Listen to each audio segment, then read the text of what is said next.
Hai sahabat Rasamia dimanapun berada, selamat berjumpa kembali dalam program edukasi Ngobras, Ngobrol Asik Sehat. Suatu program edukasi yang akan memberikan informasi-informasi kesehatan langsung dari ahlinya.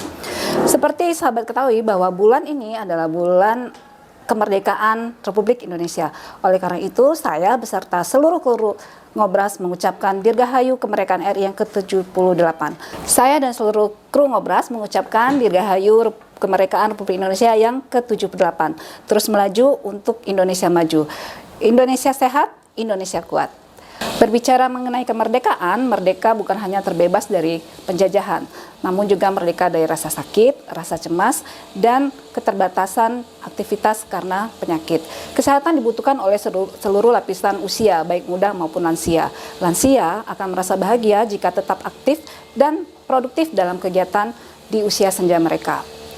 Oleh karena itu, tema kita pada hari ini adalah tentang merdeka dari rasa cemas dan bagaimana cara agar lansia tetap sehat dan aktif. Oleh karena itu, kami telah mengundang narasumber kita pada hari ini, yaitu Dr. Mulia Sundari, spesialis penyakit dalam, dokter yang menangani geriatri di Rumah Sakit M. Yunus Bengkulu, dan Nurse Firman Oswari SCAP MCAP, Kepala Ruangan Melati, Ruang Rawat Inap Penyakit Dalam di RSMY Bengkulu. Kami ingatkan kembali pada sahabat untuk dapat mensubscribe YouTube PKRS RSMY, like, komen, dan share, serta menyalakan notifikasi agar tidak ketinggalan informasi-informasi yang akan kami berikan. Halo Tersundari, Pak Firman. Halo. Apa kabar? Baik, alhamdulillah. Iya, mudah-mudahan kita semua dalam keadaan sehat ya dok ya. Oke dok, hari ini kita akan ngobras tentang masalah lansia. Nah, pertanyaan yang pertama akan saya tujukan ke Dr. Sundari.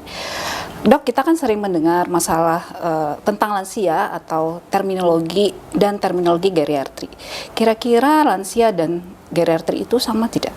Oh ya, oke. Perlu diketahui lansia dan geriatri istilahnya berbeda dari definisinya. Jadi menurut Peraturan Menteri Kesehatan Nomor 79 tahun 2014, lansia adalah semua individu yang berumur di atas 60 tahun. Sedangkan geriatri adalah lansia yang memiliki multi penyakit atau minimal satu penyakit fisik dan atau ditambah gangguan fungsi penurunan organ tubuh. Misalnya penurunan fungsi dalam berkemih, melihat, mendengar, juga ada gangguan psikologis atau ada gangguan sosial, gangguan lingkungan maupun gangguan dari kognitif, yang semua itu membutuhkan penanganan berdasarkan secara kompleks, yang membutuhkan penanganan secara multidisipliner yang bekerja secara interdisipliner. Oke, jadi dengan kata lain bahwa kalau lansia itu lebih mengarah pada usia, batasan usia ya dok ya? Jadi lansia hanya usia saja. Oke, sedangkan geriatri lebih kompleks ke permasalahan yang dihadapi oleh para lansia. Iya, jadi geriatri adalah lansia yang ditambah permasalahannya bisa meliputi penyakit fisik dan atau ditambah masalah mengenai tadi ya gangguan fungsi organ atau sosial, ekonomi, lingkungan maupun dari psikologis. Oke, jadi kalau kita belum sampai 60, kalau sudah mulai lupa-lupa, jangan dibilang lansia ya dok ya? Iya, dia sudah termasuk dalam kajian geriatri. Sehingga nanti untuk mengetahui apakah ini masuk dalam geriatri, tenaga medis atau dokter perlu mendekati secara kompleks, meliputi definisi masuk dalam geriatri depression scale, apa udah masuk ke gangguan kognitif, atau ada masalah psikologis, atau ada masalah gangguan fungsi organ. Masalah-masalah yang paling sering nih dok, kalau sering dihadapi oleh lansia itu apa aja? Masalahnya cukup banyak pada lansia. Jadi salah satunya tadi adalah gangguan penurunan fungsi organ tubuh.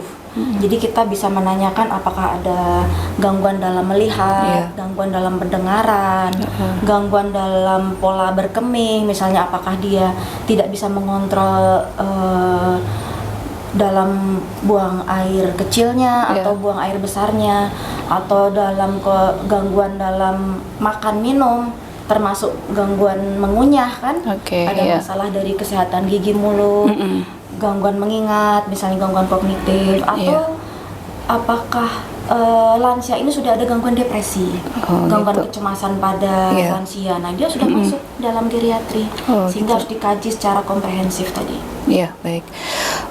Jadi lebih cenderung juga kepada masalah gangguan persepsi sensori ya dok ya, Iya. untuk yang lansia ya. Tadi dokter Sundari ngomong tentang masalah depresi, ini berarti berkaitan dengan masalah kesehatan mental. Iya. Sekarang saya tanya dengan Pak Firman, kira-kira mengapa lansia itu lebih rentan untuk mengalami masalah kesehatan mental? Oh. Jadi faktor yang terbesar yang membuat lansia rentan mengalami kecemasan atau depresi itu adalah ketika dia jauh atau terputusnya kontak dengan anak-anaknya. Jadi di mana anak-anaknya sudah berkeluarga, sudah punya rumah sendiri dan tempat tinggalnya jauh, itu membuat mereka sedikit merasa cemas ya. Atau ketika mereka satu rumah dengan anak-anaknya, itu juga ada rasa seperti mereka itu membebani ke keluarga. Jadi mereka sudah lansia, sudah tidak bisa produktif lagi, katanya itu ada rasa seolah-olah dia itu menjadi beban keluarga. Itu juga membuat rasa cemas atau depresi kepada lansia. Atau seiring dengan usia yang bertambah di usia lansia, di mana penyakit degeneratif sudah mulai muncul pada diri mereka, seperti kencing manis, kemudian darah tinggi, itu juga akan menjadi sesuatu yang selalu mereka pikirkan tentang penyakit itu. Takut akan kematian dan sebagainya. Itu juga yang banyak membuat lansia ini menjadi lebih cemas. Lebih cemas. Oh iya dok. Pak Firman kan sebagai kepala ruangan di ruang melati. Kira-kira kasus apa yang paling banyak terjadi pada lansia yang dirawat di ruangan Pak Firman? Dan kemudian sebagai perawat, apa saja pendekatan yang kita lakukan untuk mengatasi atau pada saat menemukan masalah-masalah pada lansia tersebut? Ya. Jadi di ruang melati itu adalah ruangan penyakit dalam, di mana kalau data 3 bulan terakhir itu lansia itu ada sekitar 35-40% itu pasiennya dan lansia, di mana penyakit terbanyak itu adalah penyakit kencing manis, ya. Kencing manis, kemudian darah tinggi, kemudian ada penyakit kardiovaskuler atau jantung, kemudian penyakit nyeri-nyeri sendi ya, atau osteoartritis. Jadi memang pada lansia itu memang banyak sekali penyakit yang menghinggapi pada diri mereka. Kadang tidak hanya satu ya, ada kencing manis, kemudian ada hipertensi juga, kemudian ada jantung juga. Nah, kita sebagai perawat di rumah sakit tentu kita melakukan perawatan secara komprehensif ya, baik itu fisik, psikososial, sosial, kemudian spiritual. Jadi kita bagaimana melakukan perawatan itu dengan pendekatan-pendekatan yang lebih, kemudian komunikasi yang baik, di mana lansia kadang sudah mengalami pendengaran atau kurang pendengaran. Jadi komunikasi itu benar-benar faktor utama kita dalam memberikan pelayanan perawatan kepada mereka. Jangan sampai mereka miskomunikasi, kemudian tersinggung dengan cara kita memberikan pelayanan untuk perawatan. Mudah-mudahan selama ini tidak terjadi masalah komunikasi ya, Pak. Amin. Iya, dengan lansia-lansia kita. Iya. Oke. Balik tadi dari segi keperawatan itu ya dok ya, banyak penyakit-penyakit degeneratif seperti DM, CHF yang terjadi pada lansia. Kira-kira kalau dari medis gimana cara untuk mengatasi hal-hal tersebut? Untuk mengatasi masalah-masalah penyakit tersebut. Dokter Sundari ya. Oh ya, untuk mengatasi ya. Jadi untuk penderita atau yang termasuk dalam golongan lansia maupun yang geriatri, jika sudah mengalami DM, hipertensi, tentu saja kita akan melakukan pendekatannya secara multidisipliner. Jadi kita kaji dalam segi masalahnya di mana, kemudian sudah menggunakan obat apa saja. Jadi kita harus mengkajinya secara lebih lengkap lagi. Jangan sampai lansia maupun geriatri ini mendapatkan obat yang begitu banyak sehingga polifarmasi. Karena kalau adanya polifarmasi itu akan memperberat gangguan fungsi organ tadi, di mana fungsi ginjalnya sudah banyak menurun, fungsi hatinya juga untuk mencerna obat-obatan juga banyak menurun, kemudian untuk makan aja dia juga susah. Jadi kita harus mengkaji apa yang dia bisa makan, apa yang dia bisa minum obatnya, kemudian bagaimana pola makannya, itu sangat berpengaruh sekali. Dan juga masalah geriatri itu banyak mengalami malnutrisi karena makannya kan kurang, pola nafsu makannya menurun, rasa mengecapnya atau rasa merasakan makannya pasti udah sangat menurun. Jadi karena gangguan makan yang menurun ini otomatis akan menurunkan kadar albumin, sehingga untuk mempercepat penyembuhannya akan sangat menurun. Jadi kita harus kaji itu semua. Gitu. Berarti setiap disiplin ilmu harus ikut berperan di dalam harus dalam semua ini, terlibat. Ya. Seperti dari dokter penyakit dalam, dokter jantung, kemudian dokter paru, kemudian rehab medik, kemudian dokter spesialis gizi klinik, kemudian mata untuk mengkaji bagaimana ada gangguan mata, kemudian ada THT, intinya semuanya terlibat dari termasuk semua perawat, farmasi ya dok ya, gizi, medik, semua harus terlibat dalam satu. Tapi untuk pelayanan geriatri ini pelayanan khusus. Jangan sampai pasien geriatri yang sibuk mendatangin fasilitas yang tergabung tadi, tetapi semua multidisipliner yang mendatangi geriatrinya. Jadi geriatrinya tidak ke poli yang terlibat, tapi geriatrinya yang di satu poli, tetapi dokternya yang datang. Baik, Jadi termasuk layanan yang ramah terhadap geriatri. Terus untuk Pak Firman, bagaimana cara kita untuk meningkatkan kesehatan pada lansia, dan bentuk layanan itu kira-kira di rumah sakit kita ini dalam bentuk apa gitu? Baik, kalau untuk layanan lansia itu sebenarnya harus dimulai dari lingkungannya tinggal, Pak ya. Jadi kalau di desa itu harusnya ada posyandu lansia, kemudian di puskesmas juga ada pelayanan yang ramah lansia. Kemudian kalau memang ada penyakit yang harus dibawa diobati di rumah sakit, baru kita ke rumah sakit. Nah, posyandu lansia ini sangat penting ya, dimana kita dari sana kita bisa mengasesmen apa yang terjadi pada lansia tersebut, kemudian bisa melakukan promosi kesehatan, mencegah agar dia sakit dan sebagainya. Kemudian puskesmas juga seperti itu. Nah, ketika di rumah sakit, ketika lansia yang benar-benar harus dirawat di rumah sakit, maka seperti di rumah sakit kita ya, di rumah sakit M-Yunus ada memang ruangan di ruangan melati itu penyakit dalam itu ada ruangan khusus untuk lansia atau geriatri di mana kita memodifikasi agar lansia bisa aman dan nyaman di ruangan itu, seperti di kamar mandi yang tidak licin, kemudian di dalam kamar mandi ada pegangan, ada handrail supaya mencegah risiko jatuh. Kemudian WC-nya yang WC duduk, itu yang harus kita modifikasi agar lansia ketika di rumah sakit tidak mengalami risiko cedera dan sebagainya. Jadi benar-benar kita khusus untuk lansia itu ada ruangan khusus yang memang membuat dia nyaman dan aman. Luar biasa. Mudah-mudahan lansia tetap aman meskipun lagi dalam perawatan. Ya Pak Firman. Terus ke Dokter Sundari, bentuk-bentuk pelayanan kesehatan yang kita berikan kepada lansia itu apa saja, Dok? Jadi untuk layanan kesehatan, jadi tadi kita kan ada poligeriatri, kemudian ada rawat inap yang bisa ramah lansia, kemudian kita juga ada status geriatrinya, jadi di sana mengkaji apa ada penyakit fisik atau penyakit kronis yang dialami para lansia, kemudian ada skala resiko jatuh khusus pada geriatri, kemudian kita juga mengkaji apakah ada sudah termasuk gangguan kognitif, gangguan kecemasan dengan skala-skala yang dipakai di rumah sakit. Gitu. Terus kemudian kita juga mengkaji apa obat-obatan yang selama ini dikonsumsi oleh para geriatrinya. Gitu. Nanti kan kita semua ini kan bakal jadi lansia, Dok. Sebelum lansia kan kita pra-lansia dulu ya, Dok ya. Kalau pra-lansia umur berapa, Dok, biasanya? Kalau pra-lansia di bawah 60. Di bawah 60 ya? Di bawah 60. Masuk kita dong berarti. Sebagai bahan edukasi kita untuk masyarakat, bagaimana persiapan kita atau cara kita mencegahnya nanti supaya kita tidak diikuti oleh kecemasan pada saat memasuki usia lansia, Dok? Oke, jadi penyakit-penyakit yang banyak pada lansia maupun geriatrik kan Iya. salah satunya adalah hipertensi, diabetes mellitus atau kencing manis pada awam bilang kan. Kemudian penyakit-penyakit yang banyak pada karena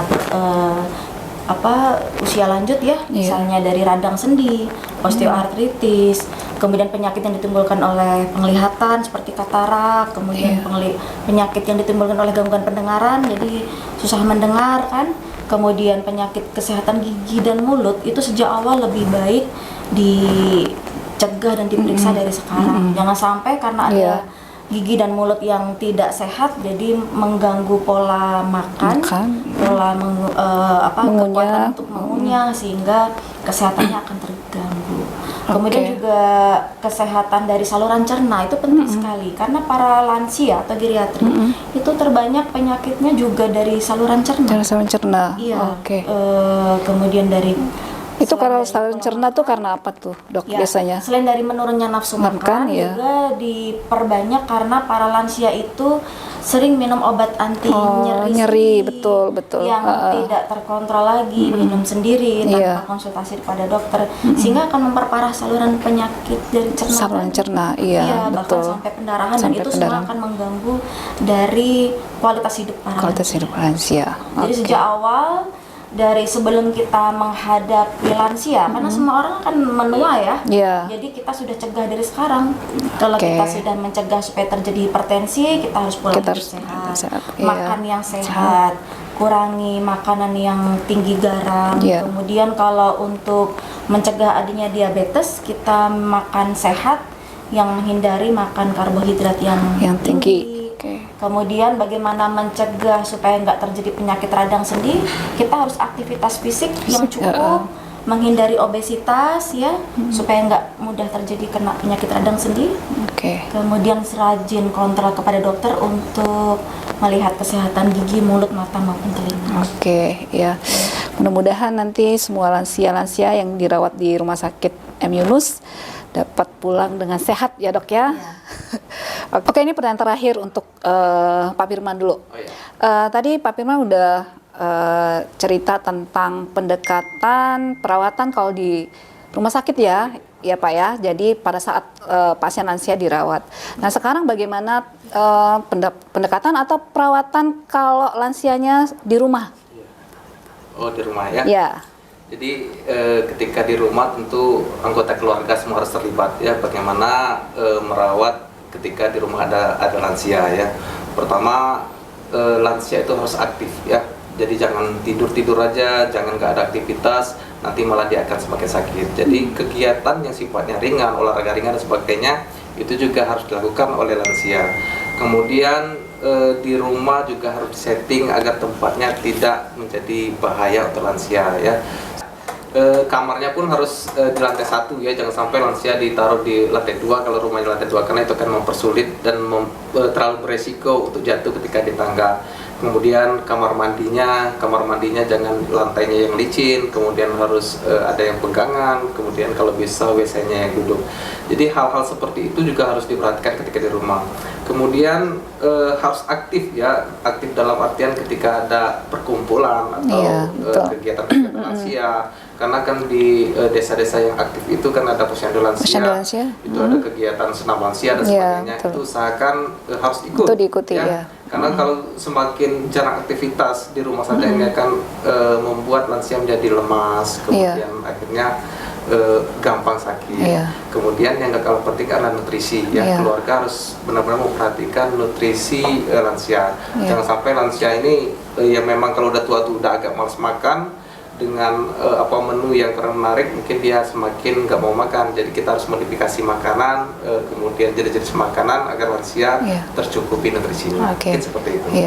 Mungkin supaya terjadi ada komunikasi yang baik antara lansia dengan setelah rawat inap, mungkin perlu diedukasi ya Pak Firman pada saat pulang bahwa mereka nanti bisa ikut ke posyandu lansia setelah itu gitu, Ya, setelah dalam kondisi yang sehat gitu. Jadi kalau ketika pasien lansia lagi dirawat, Iya. sebelum pulang itu kita adakan Oke. edukasi ya, Iya. edukasi bagaimana lansia apa yang harus dilakukan Oke. ketika di rumah. Oke, ya.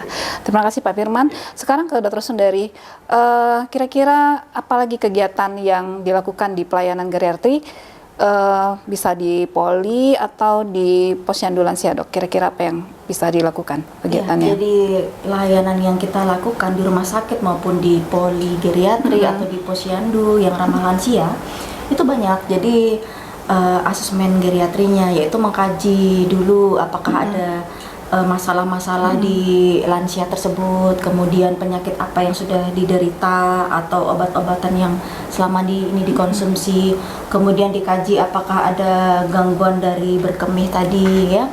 Kemudian dikaji juga ada nggak masalah psikososialnya, ada nggak gangguan kognitifnya, ada tidak resiko jatuhnya misalnya. Kemudian dikaji juga lingkungannya di rumahnya, apakah lingkungannya dia sendirian, nggak ada keluarga, kemudian lingkungannya banyak tangga di rumah, itu juga dikaji. Dikaji Dok ya? Iya, semuanya dikaji secara komprehensif. Iya. Kemudian dikaji juga apakah dari geriatri ini gangguan nggak mau makan, ya. Mungkin antropometrinya juga harus Iya, dihitung ya? antropometrinya juga Iya. dihitung.